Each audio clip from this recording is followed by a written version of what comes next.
Hai Grace beloved, senang bisa bertemu kembali dengan Anda lewat media ini. Puji Tuhan, pada kesempatan kali ini kita akan ngobrolin Bapak Surgawi tentang apa yang Alkitab katakan tentang berapa lama Anda hidup di dunia ini. Mungkin sebagian orang, bahkan orang Kristen juga masih banyak percaya bahwa maksimum usia kita itu adalah 70 sampai 80 tahun. Bahkan ada yang berkata, jika memang sudah waktuku, ya sudah begitu.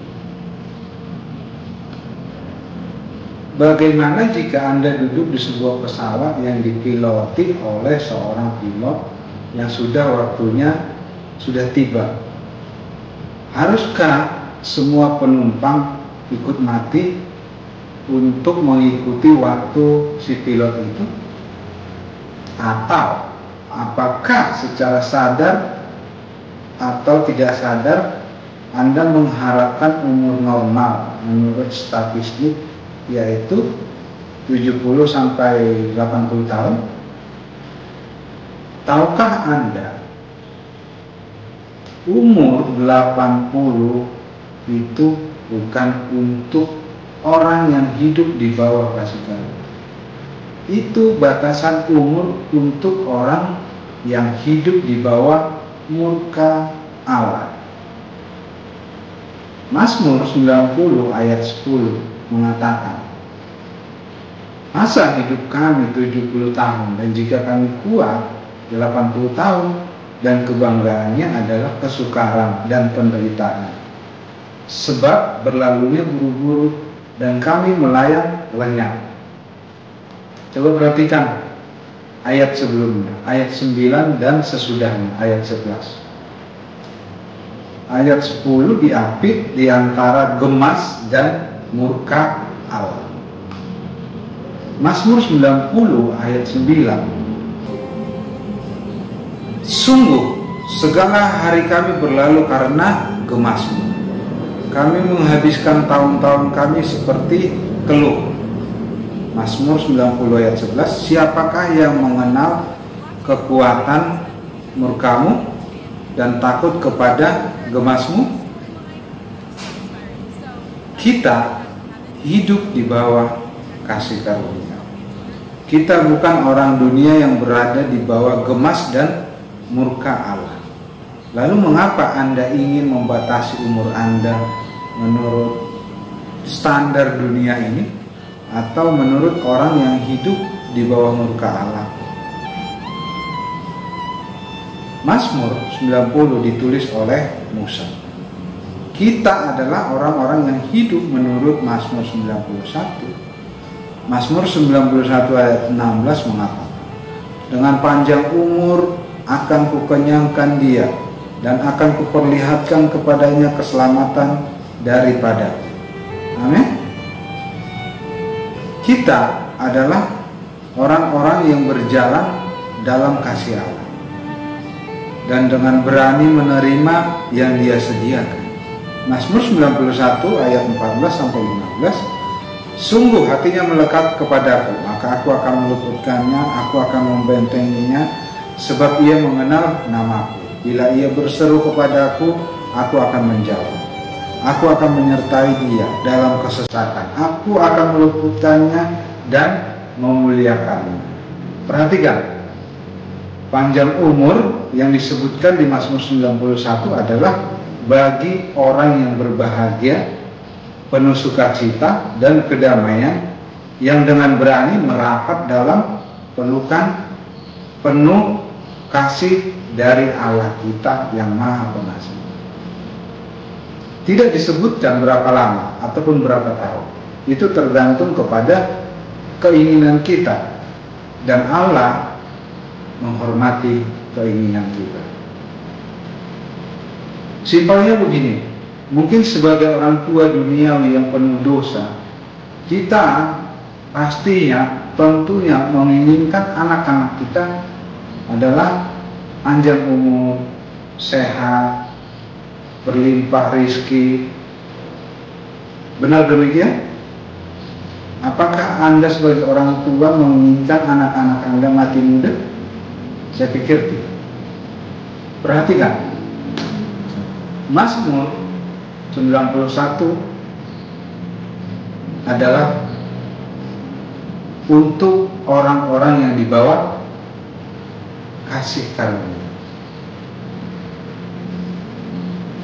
Nah, pertanyaannya sekarang, berapa lama Anda ingin hidup? Berapa tahun Anda ingin hidup? 100 tahun?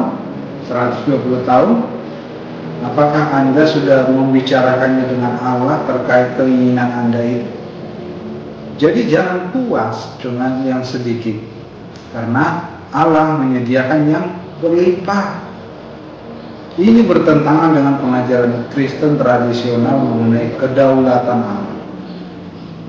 Saya tidak menentang ataupun bermaksud mengecilkan pengajaran kedaulatan Allah. Saya mau pastikan, saya mau katakan, Allah itu berdaulat dan memegang kuasa tertinggi. Dia bisa mengakhiri hidup manusia sesuka hatinya. Tapi kita percaya apa yang firman Allah sendiri katakan tentang umur kita. Jadi beda antara Mazmur 90 dan 91 sesuai konteksnya adalah yang satu di bawah murka Allah, yang satu berada di bawah kasih karunia dan anugerah Allah. Saudaraku, saya mau katakan Anda di bawah Mazmur 91. Mungkin Anda akan bertanya, bagaimana dengan Rasul kasih karunia Paulus? Dia mati muda. Saya mau katakan Anda benar, sangat benar. Bukan cuma Paulus, tapi juga Petrus dan Rasul lainnya. Kecuali Yohanes yang hidup hingga usia 80-an. Semua mati muda di usia yang tergolong muda. Mereka mati sebagai martir mempertahankan iman mereka. Tapi saya memberitahukan Anda, mereka tahu dan mereka rindu untuk meninggalkan dunia ini untuk kembali bergabung dengan Yesus. Paulus menunjukkannya di surat. Mari kita lihat kita. Dari awal pelayanannya yang dicatat di Kisah Para Rasul 14, Paulus dirajam, dilempari batu hingga mati di Listra. Tapi secara ajaib ia bangkit lagi dan kembali memberitakan Injil. Pertanyaannya, kenapa? Karena dia belum mau mati. Dia menganggap belum waktunya meninggalkan dunia ini. Dia masih ingin mengabarkan Injil. Kisah 14 ayat 19 sampai 21. Tetapi datanglah orang-orang Yahudi dari Antiokhia dan Ikonium, dan mereka membujuk orang banyak itu memihak mereka. Lalu mereka melempari Paulus dengan batu dan menyeretnya keluar kota, karena mereka menyangka bahwa ia telah mati. Ayat 20. Akan tetapi ketika murid-murid itu berdiri mengelilingi dia, bangkitlah ia lalu masuk ke dalam kota. Keesokan harinya berangkatlah ia bersama-sama dengan Barnabas ke Derbe. Ayat 21. Paulus dan Barnabas memberitakan Injil di kota itu dan memperoleh banyak murid. Lalu kembalilah mereka ke Listra, Ikonium, dan Antiokhia.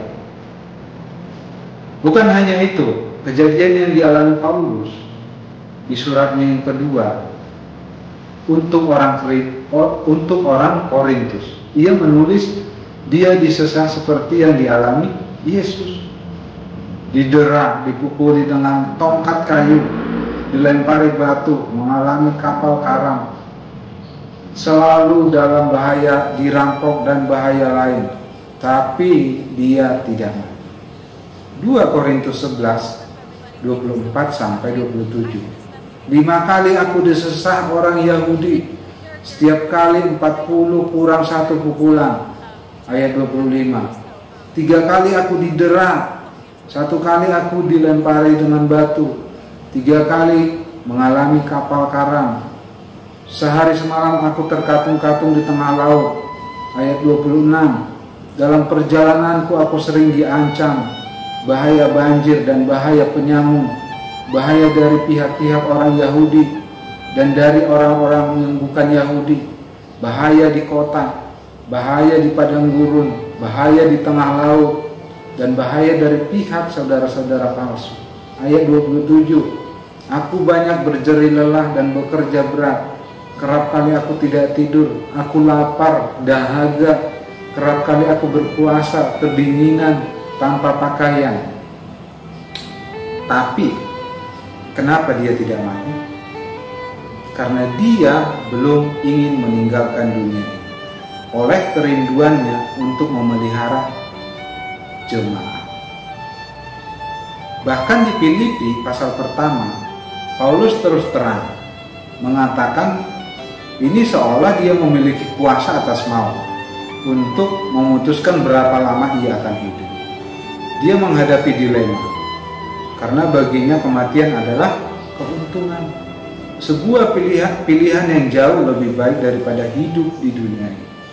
Tapi karena dia merasa masih dibutuhkan oleh jemaat, lagi-lagi ia katakan ia masih akan hidup di dunia ini demi kepentingan jemaat. Filipi 1 ayat 21-22. Karena bagiku hidup adalah Kristus dan mati adalah keuntungan. Ayat 22. Tetapi jika aku hidup, aku harus hidup di dunia ini. Itu berarti bagiku bekerja memberi buah. Jadi mana yang harus kupilih? Aku tidak tahu. Ayat 23.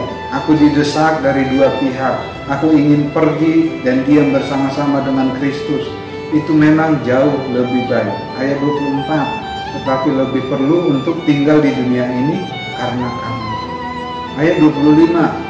Dan dalam keyakinan ini, tahulah aku akan tinggal dan akan bersama-sama lagi dengan kamu sekalian supaya kamu maju dan bersukacita dalam iman. Tetapi di akhir pelayanannya, Paulus menuliskan di surat terakhirnya, yaitu surat kedua untuk Timotius. Di bagian akhir surat itu, betapa rindunya ia meninggalkan dunia ini untuk bersama-sama Tuhan Yesus. 2 Timotius 4 ayat 6-8. Mengenai diriku, darahku sudah mulai dicurahkan sebagai persembahan, dan saat kematianku sudah dekat. Aku telah mengakhiri pertandingan yang baik. Aku telah mencapai garis akhir, dan aku telah memelihara iman.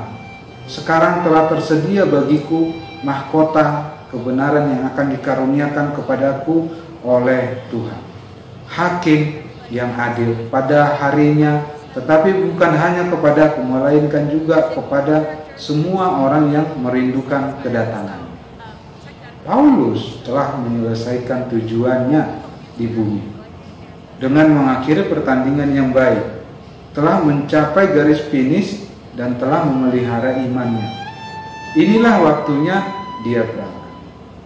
Bayangkan, Paulus mengatakan ini sambil memandang tepat di mata prajurit Romawi yang akan memenggal kepalanya.